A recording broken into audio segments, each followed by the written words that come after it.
Mercado Central.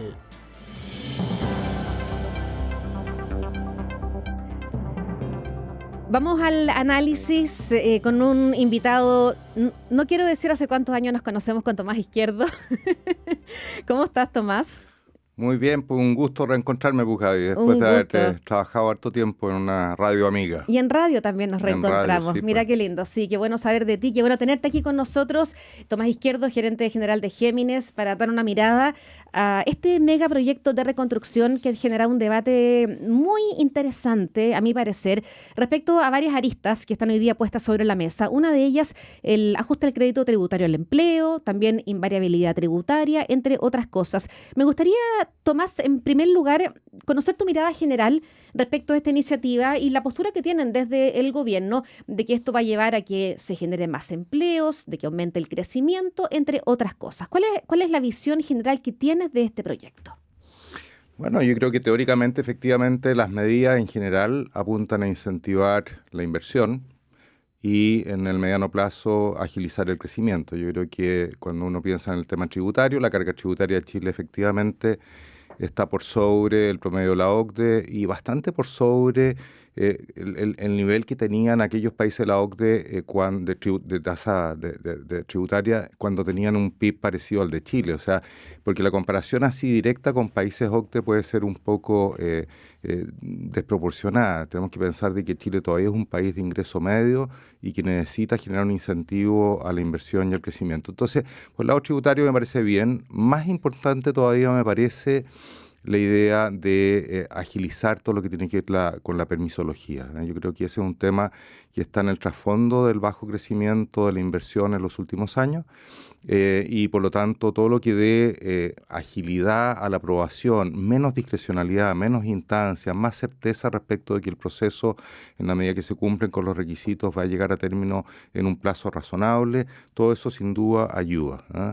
La invariabilidad tributaria, bueno, yo siempre fui de la idea de que sacar el DL600 no era necesario. En su momento cuando se debatió el retirar esta invariabilidad de largo plazo a la inversión extranjera, se dijo que Chile ya no lo necesita, estamos en un estándar superior, en fin, a mí me parecía que no era necesario retirarlo, que daba una certeza y yo creo que eso puede ayudar. Quizás acotar los plazos efectivamente a menos Es años. lo que se está conversando justamente. Claro. Eso es razonable, eso me parece que está bien.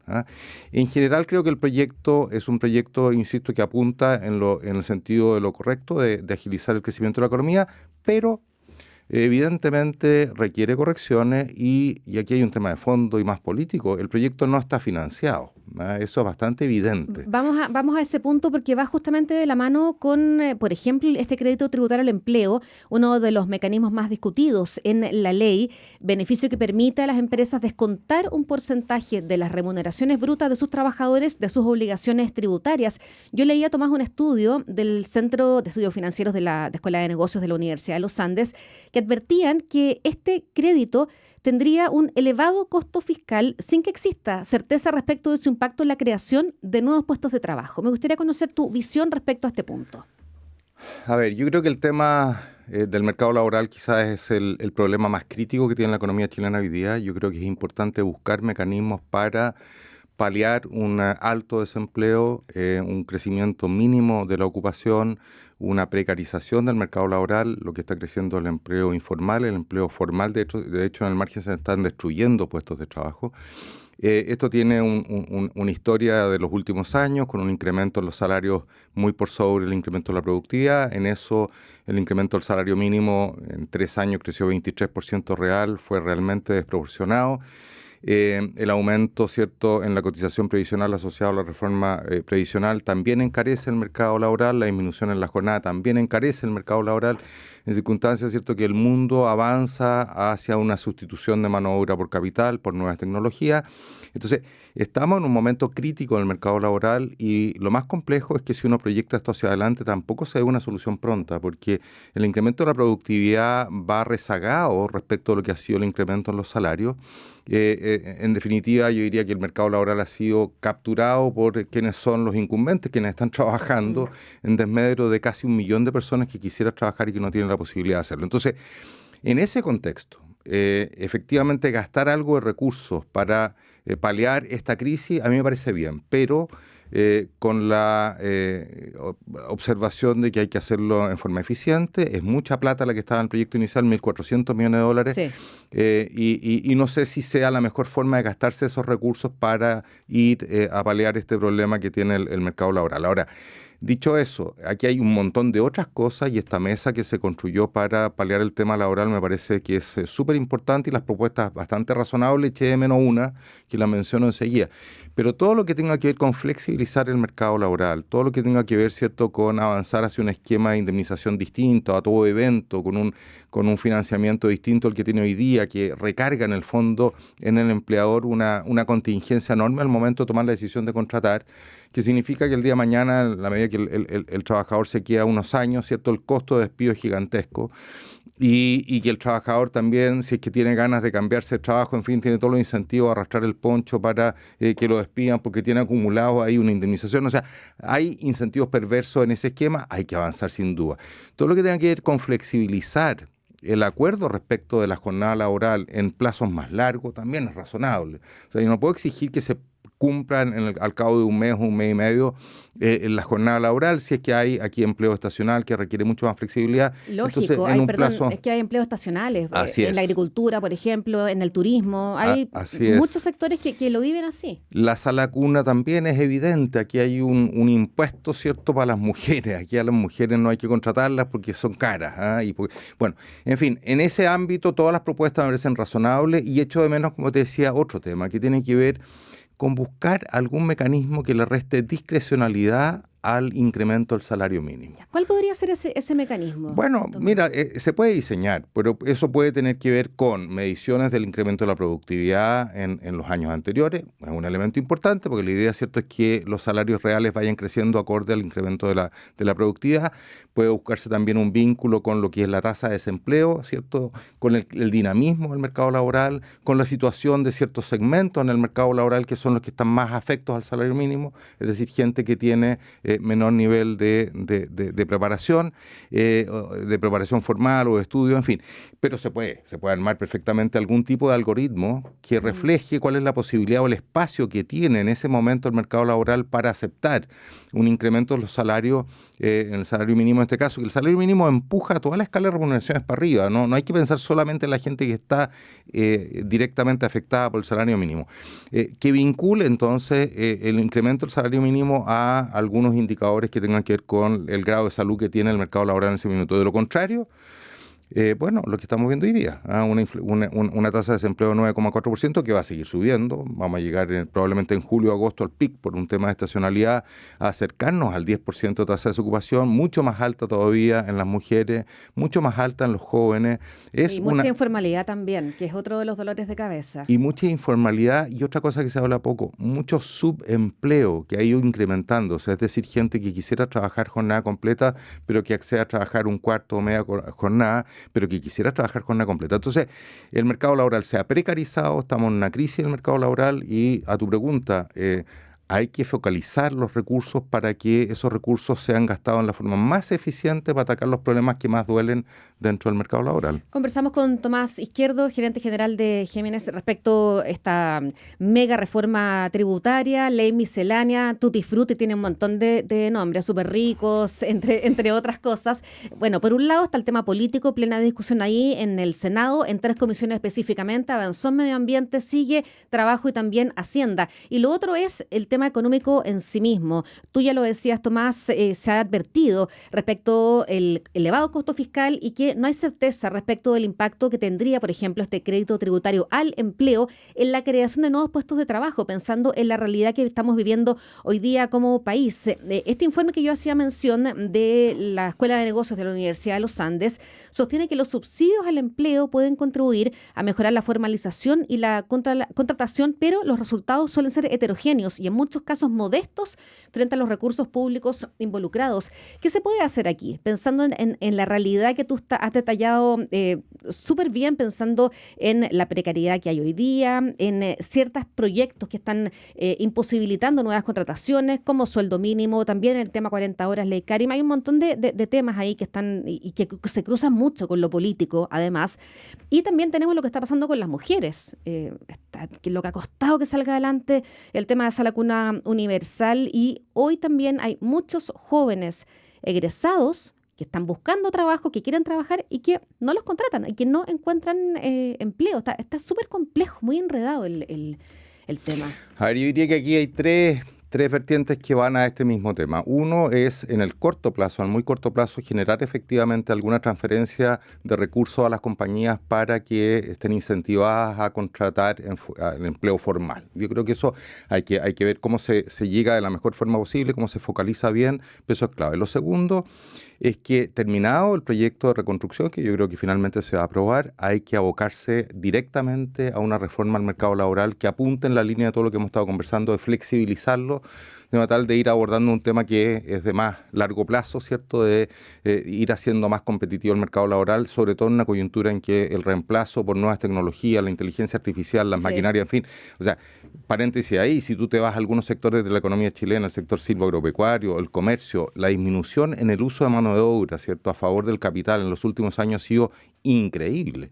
Y eso lo recogió muy bien un estudio del Banco Central el año pasado. Entonces, si queremos ayudar a que el mercado laboral siga siendo dinámico y sea capaz de competir bien con el capital y con las nuevas tecnologías, tenemos que flexibilizarlo. Y la tercera arista es el crecimiento económico, y en particular algunos sectores que están súper rezagados que también ayudarían al empleo. Y ahí la inversión en lo que es construcción habitacional, bueno, está en el suelo. Sí. Está en los mismos niveles que estaba hace 10 años atrás. Y es evidente que si hay un sector que tiene un impacto directo sobre el empleo de calificación más baja, es la construcción. Y tiene un efecto multiplicador sobre el resto de la economía, sobre todos los sectores que abastecen al sector construcción, tanto desde el punto de vista del comercio, la industria, el transporte, en fin. Entonces, por un lado, flexibilizar. Antes de flexibilizar, si es posible, hacer algún incentivo en la emergencia hoy día para generar incentivo a la contratación de mano de obra, y en el mediano plazo, bueno, echar a andar la inversión y el crecimiento económico que va a ayudar. Ahora, insisto, va a haber un rezago importante en años para que lleguemos a una nueva tasa de desempleo natural más baja, qué sé yo, bajo el 7%. ¿Cuántos años? Por ejemplo? No lo sé, pero es evidente que hicimos crecer los salarios muy por sobre la productividad, y para que la productividad logre, ¿cierto?, compensar ese incremento de los salarios reales, van a pasar algunos años. Todo esto hay que hacerlo al unísono, esto es crítico, esto es súper importante y es virtuoso. En la medida que tú vas generando más empleo en la economía, vas generando un círculo virtuoso sobre el crecimiento, y también tiene un efecto político muy positivo. Sí. Bueno, ahí se cruza también con lo que tú estabas diciendo respecto a la inteligencia artificial y todos los empleos que están ya desapareciendo y los que se van a crear.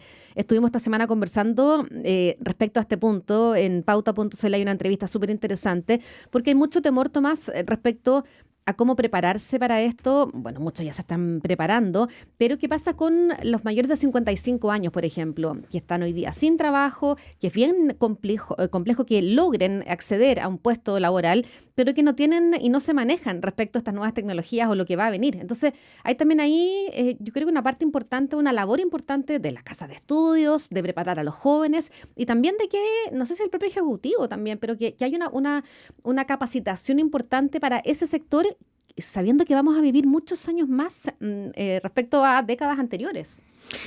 Totalmente de acuerdo. Yo creo que nadie sabe cómo va a terminar afectando esta disrupción tecnológica sobre el empleo.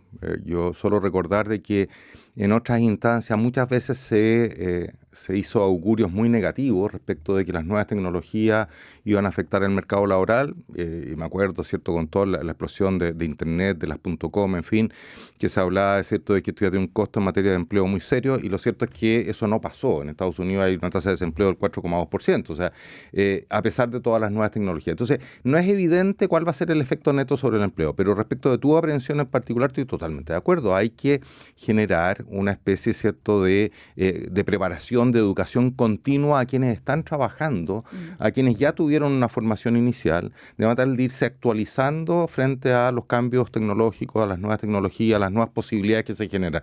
Porque tú tienes toda la razón, esta idea de trabajar, ¿cierto?, hasta los 60 o 65 años, las mujeres o los hombres, me parece bastante absurdo en el contexto actual en que la gente está viviendo mucho más, en que hay un problema muy serio a nivel global con el financiamiento, ¿cierto?, del sistema previsional, sobre todo en aquellos países que todavía es del sector público.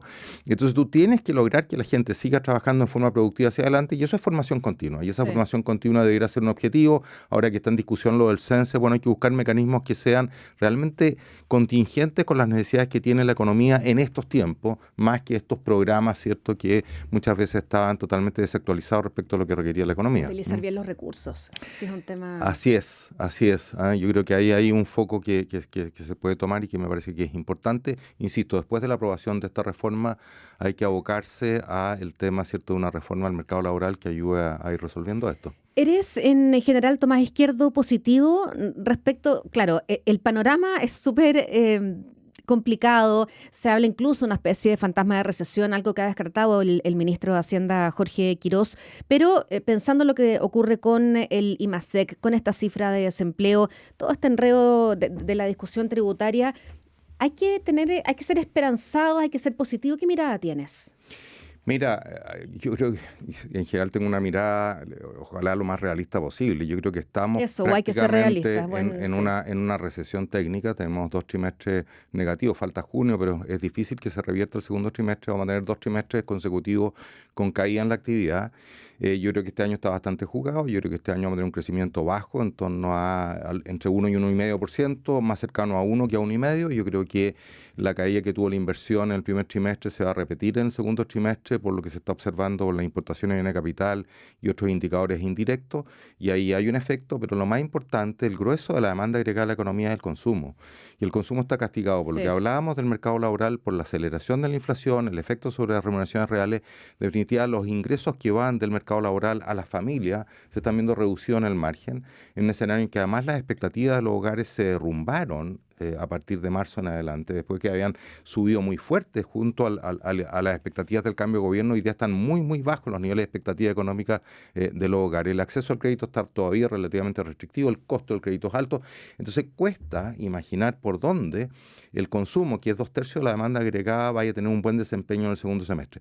Ahora, eso que es negativo para este año lo veo, por el contrario, optimista para el próximo. Yo creo que el próximo año va a tener un crecimiento de 3% o más, porque ahí sí vamos a empezar a sentir el efecto de la reaceleración de la inversión, de la aprobación de una gran cantidad de proyectos que estaban, ¿cierto?, en espera y que se están aprobando en estos últimos meses. Entonces, el punto de la permisología que todo claro, en el próximo año vamos a tener efectivamente el efecto de una reaceleración de la inversión, en un contexto, ¿cierto?, de, espero yo, y es el escenario base, de buenas condiciones externas, con un precio del cobre que va a estar en niveles, va a seguir en niveles muy, muy buenos como está hoy día, y vamos a tener entonces una economía que empieza a echarse a andar, con expectativas que mejoran, probablemente vamos a tener variables que van a ayudar, el tipo de cambio va a ajustarse algo a la baja, eso va a incentivar también al sector comercio, y el sector de la construcción, que ha estado muy, muy parado, yo creo que se va a echar a andar finalmente, y se va a echar a andar porque caímos en una trampa. Aquí hay 2 o 3 trampas comunicacionales que yo creo que hay que cobrárselas al gobierno. Una, creo que se exacerbó demasiado la idea de la crisis y de la estrechez fiscal. Está bien, había que tomar conciencia que había una situación, ¿cierto?, de estrechez, pero cuando tú empiezas a transmitir de que todo lo que te entregaron era mucho peor de lo que se esperaba, etcétera, empiezas a generar una sensación de pobreza, de precariedad, que termina afectando las expectativas de los hogares y de las empresas también, y que terminan entonces frenando decisiones de contratación de mano de obra, inversión. Pensando, esto es peor de lo que pensábamos. Claro, sabíamos que venía muy precaria la situación fiscal, puede haber sido peor, pero hay que mirar para adelante. Y desde esa perspectiva es muy importante lo que se comunica. Esta sensación de crisis, esta acusación constitucional al exministro de Hacienda Grau, en fin, no ayudó. Generó un clima, te fijas, de crisis que no era conveniente. Entonces, hay que empezar ahora a mirar hacia adelante en lo que son los elementos que van a acelerar el crecimiento de la inversión y de la economía. Y el otro error grave fue generar una serie de zanahorias a futuro para los compradores de vivienda. Esperemos entonces. Si fíjate que me van a quitar el IVA, fíjate que parece que va a haber cambios en la normativa que van a permitir entonces densificar y se van a abaratar las viviendas. Viene un FOGAES que parece que ahora va a beneficiar a viviendas de mayor precio. Puras promesas, ninguna se va a concretado y no sabemos si se van a concretar. Yo creo que algunas sí. Entonces esperemos. Y estábamos con una recuperación en las ventas de vivienda bastante marcada hasta marzo y eso se frenó seriamente a partir de abril. Entonces seguimos con un sobrestock y mientras hay un sobrestock, bueno, evidentemente no se parte muy poca nueva inversión y frenamos la recuperación de un sector clave para la actividad y para el empleo. Entonces hay errores comunicacionales, yo creo que el ministro Quirós ya reparó en eso, quizá un poco tarde, y hay que empezar a transmitir un discurso más optimista hacia adelante, que no es voluntarismo, es lo que vendría después de una aprobación de un proyecto de reconstrucción como el que se está discutiendo. Lo que tú comentas, Tomás, se refleja específicamente en las últimas encuestas, donde hace muchos meses el tema de la seguridad, por lejos, era la principal preocupación. Y uno ve los últimos sondeos y es el tema de la economía, al llegar a fin de mes, el que pasa con mi bolsillo. Y es muy llamativo que la ciudadanía esté enfocada en ese punto y a tercer lugar pasa el tema de la seguridad. Así es. Eso por lo menos en las encuestas que vemos nosotros, ¿cierto?, todas las semanas, que son más centradas en los principales centros urbanos. El CEP, fíjate que es una encuesta mucho más amplia, que es cara a cara, que tiene el sector rural, etcétera, seguía poniendo la seguridad en primer lugar. Yeah. Pero las encuestas como la Academia más u otras del día a día, más de semana a semana, claro. Efectivamente, y porque están recogiendo lo que es una preocupación muy fuerte en el margen, que es esta precariedad económica, este deterioro del mercado laboral, etcétera. Entonces, comunicacionalmente el gobierno tiene que empezar, ¿cierto?, a proyectar una bonanza futura de manera tal de ir generando un cambio en las expectativas y un círculo virtuoso en materia de crecimiento. Tomás Izquierdo, muchísimas gracias por habernos acompañado aquí en Mercado Central. Qué gusto verte nuevamente. El gusto es mío, pues, Gaby, cuando quieran. Gran abrazo, muchas gracias.